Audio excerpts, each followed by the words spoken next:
Ya silakan untuk saudara yang ingin memberikan respon untuk bahasan tentang undang-undang perampasan aset kita juga bisa bagikan dan kita berharap ini juga bisa kita terus dorong untuk pemerintah bisa mendorong melakukan undang-undang perampasan aset ini.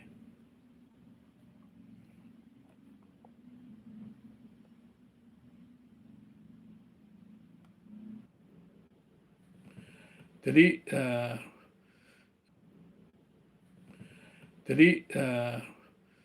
jadi kembali kepada persoalan bahwa kalau DPR betul-betul punya keinginan untuk bisa mendengarkan suara rakyat, maka harusnya mereka membersihkan orang-orang yang memang tidak bisa mendengarkan suara rakyat atau tidak bisa uh, mendengarkan tuntutan rakyat ya, karena memang bisa dikatakan bahwa DPR itu adalah wakil rakyat. Kemudian yang paling perlu dipahami adalah satu hal lagi, bahwa DPR ini sebenarnya adalah harus memahami bahwa tuntutan rakyat itu bukan saran. Saya selalu mengatakan bukan saran.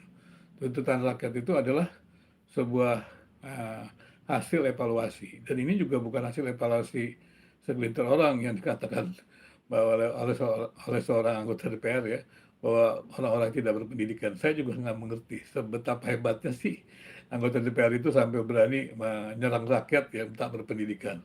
Padahal rakyat yang berbicara itu pendidikannya sangat tinggi gitu ya.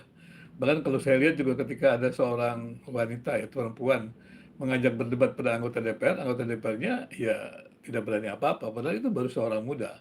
Banyak sekali orang di negeri ini yang pintar-pintar ya. Di Indonesia ini banyak orang pintar ya, mungkin anggota DPR tidak tahu gitu. Dan mereka juga yang ingin bersih juga tidak mau masuk menjadi anggota DPR. Karena mereka sudah tahu bahwa ketika mereka menjadi anggota DPR juga ada pertaruhannya. Partai-partai itu kan juga harus diakui juga banyak sekali permainan uang di sana. Dan kita sudah tahu politik uang di sana. Dan kemudian kalau sudah tahu bahwa anggota DPR itu melakukan politik uang, jangan remehkan masyarakat, jangan remehkan rakyat. Rakyat hanya mendapat recehan dari anggota DPR itu.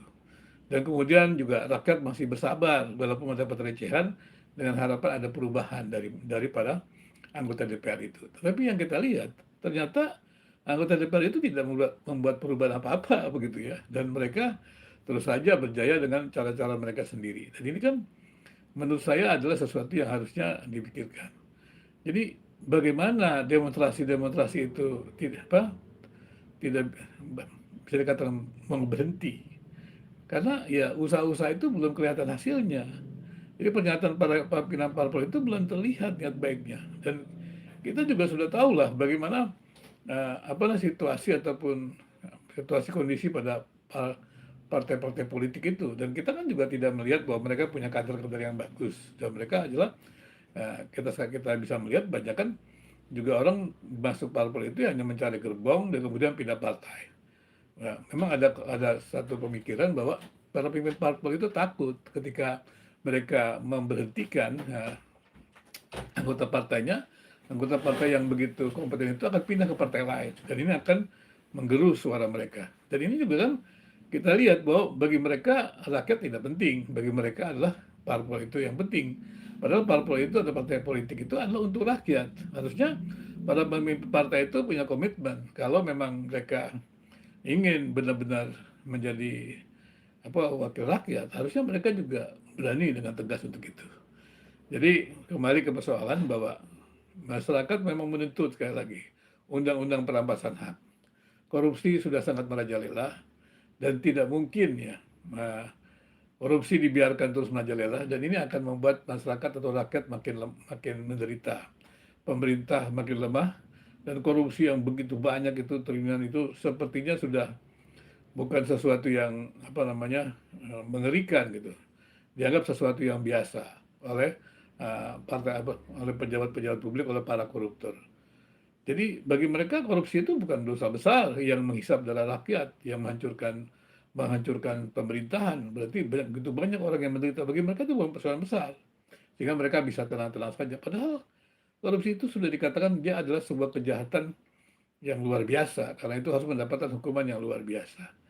Hukuman mati juga disuarakan di mana-mana juga tidak berhasil. Karena di Indonesia korupsi itu dilakukan secara berjemaah. Maka sekali lagi saya katakan tadi, maka perampasan aset merupakan sesuatu yang penting. Ya, saya yakin ya kalau pengawasan tidak ditetapkan, para koruptor berpikir berkali-kali untuk mereka korupsi, karena mereka akan dimiskinkan. Mereka akan dimiskinkan juga itu akan membuat dampak yang besar untuk diri mereka sendiri dan keluarga besar. Dan ini akan menjadi hukuman apa? Hukuman moral ya untuk mereka. Dan ini kan membuat mereka menjadi jerah.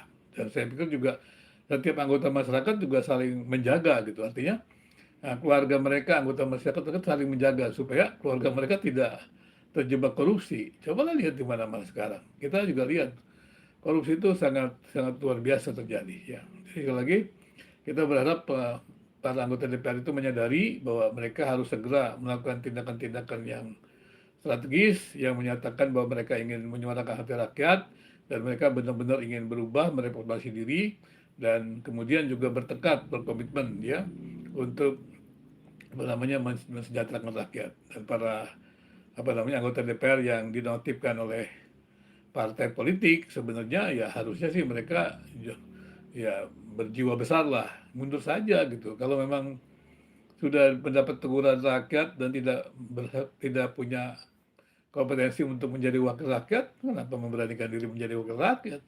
Lebih baik cari pekerjaan lain lah ya, supaya memang bisa dihormati dibandingkan Anda terus akan mengalami ya hal-hal yang tidak menyenangkan untuk Anda semua. Jadi sekali lagi, nah itu juga akan menjadi peringatan untuk anggota partai yang lain supaya mereka ingat bahwa mereka adalah ya wakil rakyat, bukan bosnya rakyat. Walaupun mereka selalu merasa jadi bos rakyat karena itu mereka seringkali menyebar recehan ya, untuk mendapat menang pemilihan ya, anggota legislatif. Mereka menyebar recehan tersebut. Tapi sekali lagi recehan itu sebenarnya bukan sesuatu ya, yang apa rakyat butuhkan sebenarnya. Artinya adalah rakyat mungkin ya bisa menerima itu dalam tanda kutip dengan harapan yang baru, bukan karena recehan itu. Tapi ya banyak anggota DPR berpikir karena recehan itu sehingga mereka bisa berbuat semaunya. Padahal tidak. Ya, harusnya ya sudahlah mereka sudah melakukan hal tersebut dan sudah terpilih ya. Ya harusnya mereka berubah lah bahwa sekali lagi apapun yang mereka lakukan itu ada salah dan jangan lagi memperdaya rakyat begitu dengan receh-recehnya, tapi hadiahilah rakyat dengan karya-karya yang besar gitu, karya-karya yang baik untuk kesejahteraan masyarakat gitu. Sekali lagi kita menantikan ya supaya demo damai ini akan segera selesai ketika demo damai ini tuntutannya diterima oleh anggota DPR dan segala tuntutan